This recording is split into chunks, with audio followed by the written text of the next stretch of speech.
ALOE Generalities. ALOE, much like Aeschylus, has a peculiar engorgement of the veins, causing stiffness and fullness throughout the body. But the greatest disturbance is in the veins of the portal system, with great fullness in the region of the liver, and abdominal, rectal and intestinal fullness. This is associated with hemorrhoids. It has abdominal pains that drive him to stool like nux vomica, cutting, cramping pains around the navel. Pains about the navel that shoot down towards the rectum, cutting like knives. Dysenteric and diarrheic troubles. In the attacks of diarrhea, there is gushing of thin, yellow, offensive, excoriating feces, which burn like fire, and the anus is so. Stools. He holds the stool with difficulty, does not dare take his mind off the sphincter because as soon as he does so, the stool will escape. He cannot let the least quantity of flatus escape, because with it there will be a rush of feces. With the ALOE diarrhea, the abdomen is distended with gas, causing a feeling of fullness and tightness, and he must go often to stool. Little ones, soon after they begin to walk, will drop all over the carpet, and voluntarily, little yellow drops of mucus and feces. The mother sometimes punishes the little ones, but they cannot help it, they cannot hold the stool, as it is passed involuntarily. This podcast is brought to you by www.sanatanadharmahelp.blogspot.com. There is a lack of control of the sphincter. This state is not always confined to diarrhea, because sometimes children will go around dropping, involuntarily, little, hard, round marble-like pieces of stool. They do not even know the stool has passed. There is relaxation about the rectum and protrusion of the anus, with bleeding piles. Every mouthful of food hurries him to stool. Drinking water will often hurry him to stool. Diarrhea from eating oysters out of season. You might be disposed to give lycopodium because in the textbooks poisoning from oysters is laid down under LYC. I do not know that you would be justified in saying poisoning from oysters in season is LYC, and out of season is ALOE. But there is a tremendous poisoning effect about oysters in the hot weather and in the breeding season that is not found at any other time. A great many people become nauseated, bloat up, purge tremendously, vomit everything for several days after eating oysters. Now, when that group of symptoms is present, lycopodium will cure it and will remove the tendency to get sick from oysters.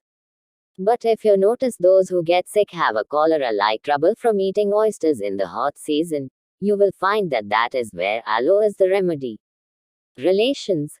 This remedy is not well proved, hence I have first referred to the things it is used for clinically.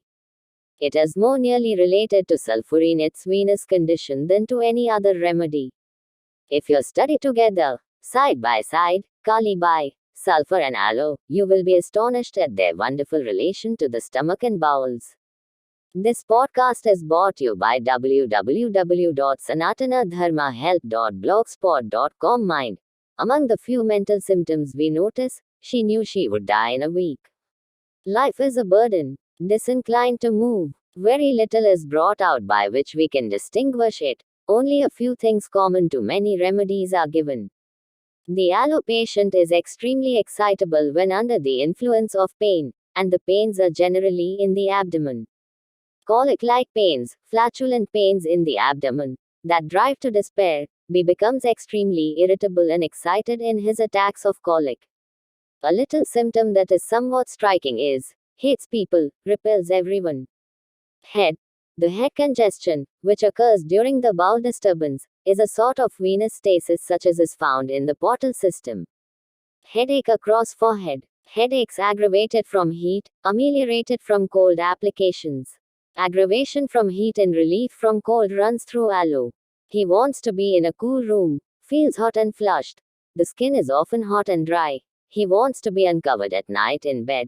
Burning of the extremities, hot hands and cold feet, or cold bands and hot feet, these alternate. The head feels hot and he wants something cool upon it. This is from the heat of the surface, not fever.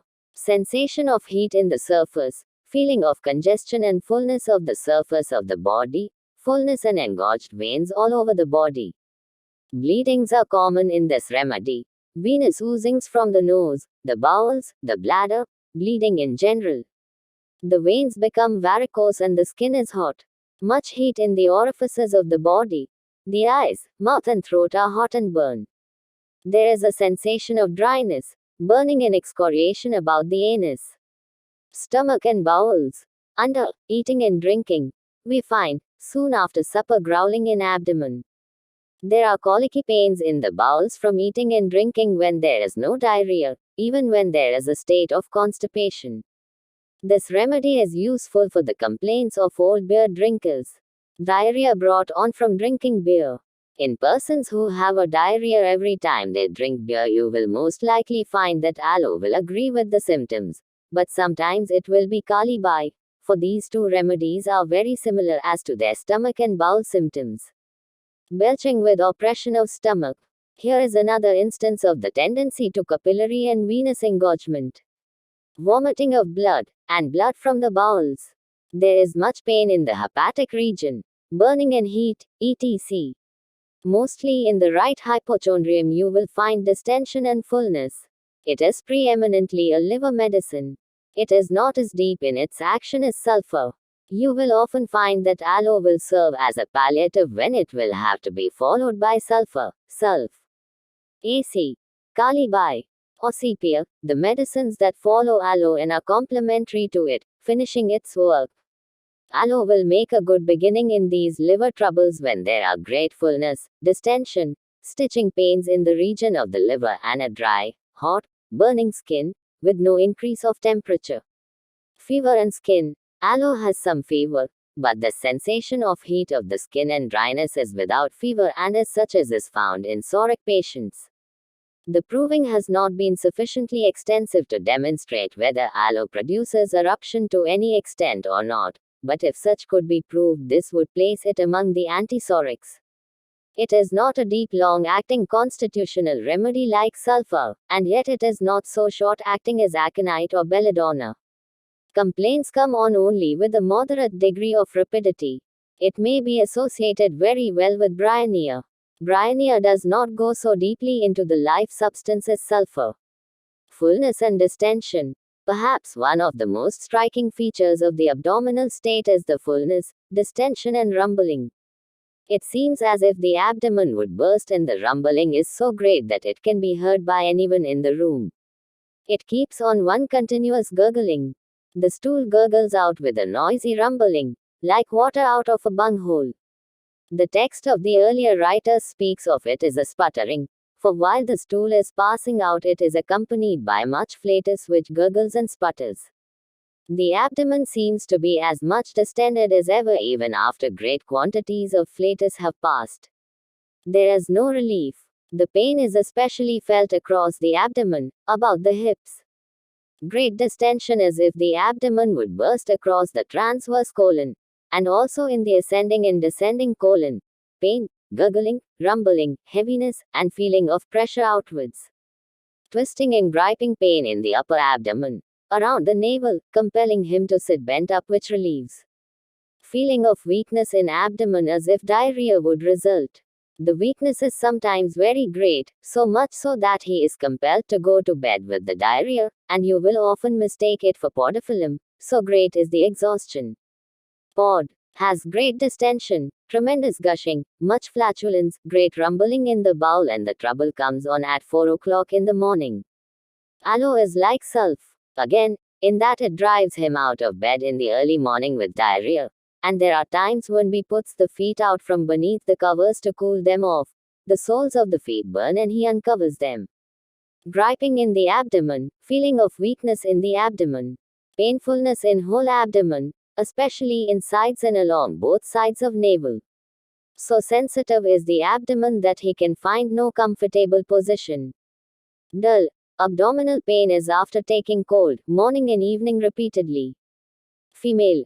Now here are abdominal symptoms that relate to the condition of the woman and not to diarrhea. Feeling as if a plug was wedged in between symphysis pubis and os coccygis, labor-like pains in the groins and loins worse when standing. Aloe has cured prolapsus of the uterus of long standing when it was associated with fullness, heat of the surface of the body, tendency to morning diarrhea, dragging down of the uterus and sensation of a plug wedged in between the symphysis pubis and coccyx. The outward pressure of the uterus causes that sensation, dragging down as if all parts of the pelvis would push out. A funneling sensation in the vagina, in the pelvis. Urging to stool, only hot flatus passes, giving relief, but urging soon returns. The idea is that it compels him to go to stool, but when upon the commode nothing but wind passes. It is useful also in old chronic sufferers from this trouble. Those who suffer from constipation, who go many days without a stool, but feel every little while, or several times in the day, that they must go to stool, and then only a little wind passes.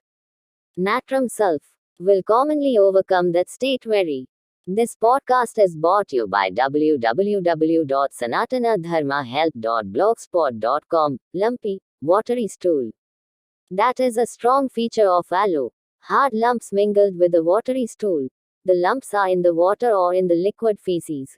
Little hard lumps looking like marbles or sheep dung. Rectum and stools. In the constipation, the stool is lumpy, like marbles. Sometimes these little nodules remain in the rectum a long time without any urging to stool, and finally escape unconsciously, being found in the clothing. Entire loss of sensation in the anus, and anesthesia, no feeling during the passage of the stool. Much of the aloe trouble is dysenteric in character, with a sharp, inflammatory condition of the rectum and lower portion of the colon, bloody discharges and yellow, jelly-like mucus. Sometimes the aloe patient will pass nothing but large quantities of the scatteral, jelly-like mucus. Don't forget aloe for hemorrhoids that form like a bunch of grapes. Itching and burning in anus, preventing sleep. He is compelled to bore with the finger into the anus. So violent is the itching that the patient cannot let it alone. It seems it will drive him to distraction. He gets relief only from applying something cold. A common feature of aloe is that ointments increase the burning. There is increased burning of the skin round about the ulcers after applying an ointment. The sulfur patient also cannot bear any application. It is poisonous to him and he breaks out in eruptions. Wherever a mucous membrane is inflamed, there is formed a deposit of thick, jelly-like mucus. If there is an ulcerated spot or aphthous patch or inflamed surface, thick, jelly-like cakes of mucus may be peeled off almost as thick as leather at times. At times the lower portion of the rectum is in this state and the patient will say that the lumpy stools are caked in jelly. The lumpy stools in graphites look as if embedded in coagulated white of egg. Sometimes the aloe patient, before having a stool, will expel a teacupful of thick, jelly-like mucus which has occupied the lower portion of the rectum. Aloe cured a case of stricture of the rectum in which it was indicated by this symptom. The stricture prevented nearly all the fecal matter from getting down to the anus, but the rectum would fill up 3 or 4 times a day and compel the patient to expel a quantity of jelly-like mucus. The veins that could be forced through were scarcely larger than a pipe stem. It has been said that our medicines are not capable of curing strictures, but they sometimes do cure strictures. If they can cure the patient, it is marvelous how nature will take up all that inflammatory tissue and the canal become normal. This thing has been seen many times in stricture of the urethra and stricture of the rectum.